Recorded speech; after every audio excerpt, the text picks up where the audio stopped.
AGS நண்பர்கள் எல்லாருக்கும் வணக்கம். இன்றைக்கி வந்து நம்ம என்ன பார்க்கலான்னு பார்த்தீங்கன்னா, பாலிட்டியில் வந்து குடியுரிமை. ஸோ இந்த டாப்பிக்லேருந்து இதுக்கு முன்னாடி டிஎன்பிஎஸ்சி எக்ஸாம்ஸில் வந்து என்ன மாதிரி கொஸ்டின்ஸ்லாம் வந்து கேட்டிருக்காங்க அப்படின்னு சொல்லிட்டு நம்ம ப்ரீவியஸ் இயர் கொஸ்டின் பார்க்கலாம். ஸோ நம்ம சேனலில் பார்த்தீங்கன்னா டாபிக் வைஸ் வந்து நம்ம ப்ரீவியஸ் இயர் கொஸ்டின்ஸ் வந்து அப்டேட் பண்ணி கொடுத்துட்ருக்கோம். நம்மளோட சேனல் சப்ஸ்கிரைப் பண்ணாதான் கொஞ்சம் சப்ஸ்கிரைப் பண்ணி ஃபாலோ பண்ணி வச்சுக்கோங்க. ஸோ ஆல்ரெடி அப்டேட் பண்ண வீடியோலாம் பார்த்தீங்கன்னா நம்ம சேனல் பிளேலிஸ்ட்டில் இருக்கும், நீங்கள் செக் பண்ணி பார்த்துக்கலாம். நம்மளுடைய சேனல் சப்ஸ்கிரைப் பண்ணாதவங்க கொஞ்சம் சப்ஸ்கிரைப் பண்ணி ஃபாலோ பண்ணி வச்சுக்கோங்க. சரி வாங்க பார்க்கலாம். ஃபர்ஸ்ட் கொஸ்டின் பாருங்கள். குடியுரிமை பெறும் வழிகள் வந்து என்னென்ன அப்படின்னு சொல்லி கேட்குறாங்க. ஸோ ஜென்ரலாக பார்த்தீங்கன்னா, ஸோ குடியுரிமை இந்திய குடியுரிமை சட்டம் வந்து எப்போ கொண்டு வந்தாங்க அப்படின்னு சொல்லி பார்த்தீங்கன்னா 1955 வந்து கொண்டு வந்திருப்பாங்க. சரிங்களா? ஸோ குடியுரிமை பெறும் வழிகள் பார்த்தீங்கன்னா 5, குடியுரிமையை இழக்கும் வழிகள் பார்த்தீங்கன்னா 3. ஸோ குடியுரிமை வந்து இது வரைக்கும் எத்தனை முறை வந்து திருத்திருக்காங்க அப்படின்னு சொல்லி பார்த்தீங்கன்னா 9 முறை வந்து திருத்திருக்காங்க. கடைசியாக வந்து எப்போ திருத்துனாங்க அப்படின்னு சொல்லி பார்த்தீங்கன்னா ஸோ 2019 வந்து திருத்திருப்பாங்க. இந்த குடியுரிமை திருத்த விதிகள் வந்து இந்த லாஸ்ட்டாக வந்து குடியுரிமை வந்து திருத்திருப்பாங்க இல்லையா, அதோடைய விதிகள் வந்து எப்போ நடைமுறைக்கு வந்துச்சு அப்படின்னு சொல்லி பார்த்தீங்கன்னா ஸோ மார்ச் 11 ஸோ 2024 வந்து நடைமுறைக்கு வந்து வந்துச்சு. சரிங்களா? ஸோ இந்த டேட்டா எல்லாமே வந்து முக்கியம். ஸோ நோட் பண்ணி வச்சுக்கோங்க. இப்போ கொஷினில் வந்து என்ன கேட்டிருக்காங்கன்னா, குடியுரிமை பெறும் வழிகள் வந்து என்னென்ன அப்படின்னு சொல்லி கேட்குறாங்க. ஸோ இதில் பார்த்தீங்கன்னா பிறப்பின் மூலம் வந்து குடியுரிமை பெறலாம், மரபு வழி மூலம் குடியுரிமை பெறலாம், பதிவு முறை மூலம் குடியுரிமை வந்து பெறலாம், ஸோ இயற்கை மயமாக்கல் மூலம் வந்து குடியுரிமை வந்து பெறலாம். ஸோ குடியுரிமை பெறும் வழிகளை வந்து 5 அப்படின்னு சொல்லி நான் சொல்லியிருக்கேன். ஸோ இங்கே வந்து 4 கொடுத்துருக்காங்க. ஸோ இன்னொன்று என்ன அப்படின்னு சொல்லிட்டு நீங்கள் வந்து கமெண்ட் பண்ணுங்கள். இதுக்கான ஆன்சர் பார்த்தீங்கன்னா ஆப்ஷன் டி. அடுத்த கொஸ்டின் பாருங்கள். குடியுரிமை பற்றி தொடர்புள்ள சட்டப்பிரிவுகள் ஆவன. குடியுரிமை பற்றி சொல்கிற சட்டப்பிரிவு வந்து என்ன அப்படின்னு சொல்லி கேட்குறாங்க. அதுக்கான ஆன்சர் பார்த்தீங்கன்னா ஆப்ஷன் ஏ. சட்டப்பிரிவு 5லேருந்து 11 வரைக்கும் பார்த்தீங்கன்னா குடியுரிமையை பற்றி சொல்லும். ஸோ எந்த பகுதியில் இருக்குன்னு பார்த்தீங்கன்னா ஸோ 2வது பகுதியில் இருக்கும். அடுத்த கொஸ்டின் பாருங்கள். ஸோ இந்திய குடியுரிமை சட்டம் ஸோ 1955 கீழ் ஒருவர் இந்திய குடிமகனாக வேண்டுமென்றால் என்னென்னலாம் இருக்கணும் அப்படின்னு சொல்லிட்டு குவாலிஃபிகேஷன் கொடுத்துருக்காங்க. இந்தியாவில் பிறந்திருக்க வேண்டும், இந்திய வம்சாவளியாக இருக்க வேண்டும், இந்தியரை மணந்திருக்க வேண்டும் அப்படின்னு சொல்லி கொடுத்துருக்காங்க. அதுக்கப்புறம் பார்த்தீங்கன்னா குடியுரிமைக்காக பதிவு செய்திருக்க வேண்டும். ஸோ இதுக்கான ஆன்சர் பார்த்தீங்கன்னா ஸோ 1, இந்த 2, இந்த 4 அது மட்டும் தான் வந்து சரி. Option D. ஸோ அடுத்த கொஸ்டின் பாருங்கள். ஸோ இப்போ தான் நம்ம பார்த்தோம் இல்லையா, ஸோ அதுதான் வந்து கொடுத்துருக்காங்க. ஸோ இந்திய அரசியலமைப்பு சட்டத்தின் எந்த பிரிவு மற்றும் பிரிவுகள் குடியுரிமை இழத்தல் பற்றிய குறிப்பிடுகின்றன அப்படின்னு சொல்லி கேட்குறாங்க.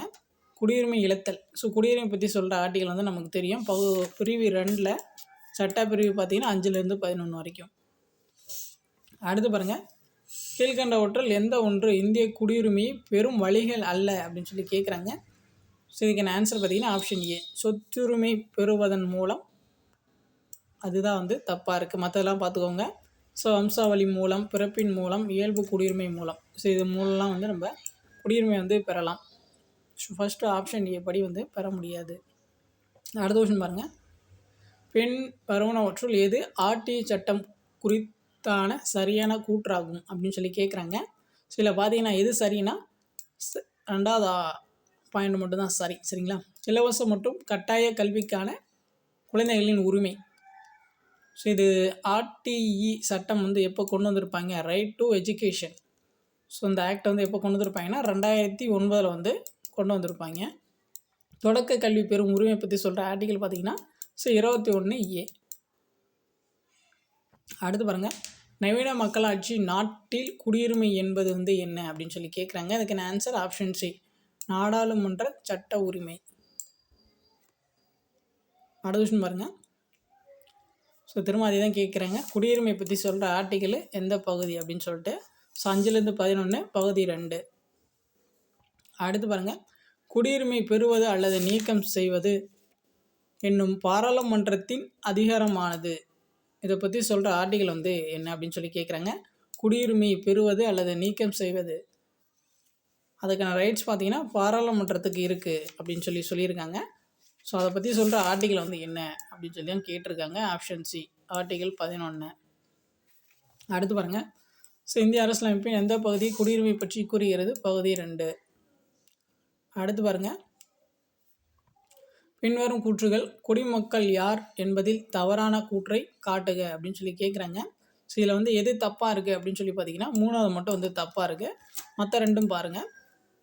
குடிமக்கள்னால் வந்து யார் அப்படின்னு சொல்லி பார்த்தீங்கன்னா, குடிமக்கள் முழு சிவில் உரிமைகளை அனுபவிக்கிறார்கள், அரசியல் சமூகத்தின் உறுப்பினர்கள் அப்படின்னு சொல்லிட்டு சொல்கிறாங்க. ஆப்ஷன் டி மட்டும் வந்து 3வது மட்டும் தப்பாக இருக்குது. அடுத்து பாருங்கள், குடியுரிமை பற்றிய சரியான வாக்கியத்தை கூறுக அப்படின்னு சொல்லி கேட்டிருக்காங்க. ஸோ இதில் வந்து எது சரியாக இருக்குது அப்படின்னு சொல்லி பார்த்தீங்கன்னா, இந்த 2, 3 வந்து சரியாக இருக்குது. ஆப்ஷன் பி அது என்னன்னு பாருங்கள். பிறப்பு மற்றும் குடிமை அளிக்கும் செயல் மூலம் ஒருவர் இந்திய குடியரசுத் தலைவர் பதவிக்கு தகுதியானவர் அப்படின்னு சொல்லி கொடுத்துருக்காங்க. ஸோ அடுத்து பாருங்கள், உரிமை துறத்தல், முடிவுக்கு கொண்டு வருதல் மற்றும் இழக்க செய்தல் மூலம் ஒருவர் குடியுரிமையை இழக்கலாம். ஸோ இந்த 2, 3 வந்து சரியாக இருக்குது. சரிங்களா? Option B. ஸோ அடுத்த கொஸ்டின் பாருங்கள், எந்த சூழ்நிலையில் ஒருவரது இந்திய குடியுரிமை நீக்க முடியாது அப்படின்னு சொல்லி கேட்குறாங்க. ஸோ இதுக்கான ஆன்சர் பார்த்தீங்கன்னா ஆப்ஷன் பி. போர் நடந்து கொண்டிருக்கும் போது இந்தியருடைய குடியுரிமையை வந்து நம்மளால் வந்து நீக்க முடியாது. அடுத்த கொஸ்டின் பாருங்கள், குடியுரிமை திருத்த சட்டம் 2019 லாஸ்ட்டாக வந்து அப்போ தான் திருத்தினாங்க பற்றிய பின்வரும் கூற்றுகளில் எவை உண்மையானவை அப்படின்னு சொல்லி கேட்குறாங்க. இந்தியாவில் இதில் கொடுத்துருக்காங்க 4 பாயிண்ட் பாருங்கள். ஸோ இந்தியாவில் 6 ஆண்டுகளுக்கு மேல் வாழ்ந்த அனைத்து வெளிநாட்டினருக்கும் குடியுரிமை வழங்கப்படும். அது வந்து தப்பு. ஸோ 7 ஆண்டுகள் வந்து வரணும். சரிங்களா? ஸோ அடுத்து பார்த்திங்கன்னா, ஆப்கானிஸ்தான், பங்களாதேஷ் மற்றும் பாகிஸ்தானில் இருந்து வந்து 31 டிசம்பர் 2014க்கு முன் இந்தியாவுக்குள் நுழைந்த இந்துக்கள், சீக்கியர்கள், பௌத்தர்கள், ஜெயினர்கள், பார்சிகள் அல்லது கிறிஸ்துவ சமூகங்களின் உறுப்பினர்களுக்கு குடியுரிமை வந்து கொடுப்போம் அப்படின்னு சொல்லி அந்த இதில் வந்து சொல்லியிருப்பாங்க. குடியுரிமை திருத்த சட்டத்தில் வந்து சொல்லியிருப்பாங்க. 2வது வந்து சரிதான். ஸோ இந்த டேட் வந்து முக்கியம். இந்த டேட்டுக்கு முன்னாடி வந்து யாரெல்லாம் வந்திருக்காங்களோ அவங்களாம் குடியுரிமை கொடுப்போம் அப்படின்னு சொல்லிட்டு இந்த குடியுரிமை திருத்த சட்டத்தில் வந்து சொல்லியிருப்பாங்க. ஸோ அப்படி பார்த்தா நமக்கு 2வது வந்து ரைட்டு. ஸோ அடுத்து பார்த்திங்கன்னா, ஒரு குறிப்பிட்ட சமூகங்களை சேர்ந்தவர்களுக்கு 12 ஆண்டுகளுக்கு பதிலாக 6 ஆண்டுகளுக்கு குடியுரிமை வழங்கப்படும் அப்படின்னு சொல்லி கொடுத்துருக்காங்க. அது வந்து தப்பு. குடிமக்களின் தேசிய பதிவேட்டை தயாரிப்பதில் சிஏஏ உதவும் அப்படின்னு சொல்லி கொடுத்துருக்காங்க. அது வந்து சரி. ஸோ 2, 4 வந்து சரி. Option B. ஸோ அடுத்து பாருங்கள், இந்திய அரசியலமைப்பு சட்டப்பிரிவு 5 எதை கையாள்கிறது அப்படின்னு சொல்லி கேட்குறாங்க. ஸோ இதுக்கான ஆன்சர் ஆப்ஷன் சி, இந்திய குடியுரிமை. ஸோ அவ்வளோதான் வந்து இந்த குடியுரிமையில் வந்து இதுக்கு முன்னாடி டிஎன்பிஎஸ்சி எக்ஸாம்ஸில் வந்து என்ன மாதிரி கொஷின்ஸ்லாம் வந்து கேட்டிருக்காங்க இந்த டாப்பிக்கில் அப்படின்னு சொல்லி கொடுத்தாச்சு. உங்களுக்கு வேறு ஏதாச்சும் டவுட் இருந்துச்சுன்னா நீங்கள் வந்து கமெண்ட் பண்ணுங்கள். ஸோ நம்ம அதை ரெஸ்பான்ஸ் பண்ணுவோம். இப்போ தான் வந்து நம்ம சேனல் ஃபஸ்ட் டைம் பார்க்குறீங்கன்னா கொஞ்சம் சப்ஸ்கிரைப் பண்ணி ஃபாலோ பண்ணி வச்சுக்கோங்க. தேங்க்யூ.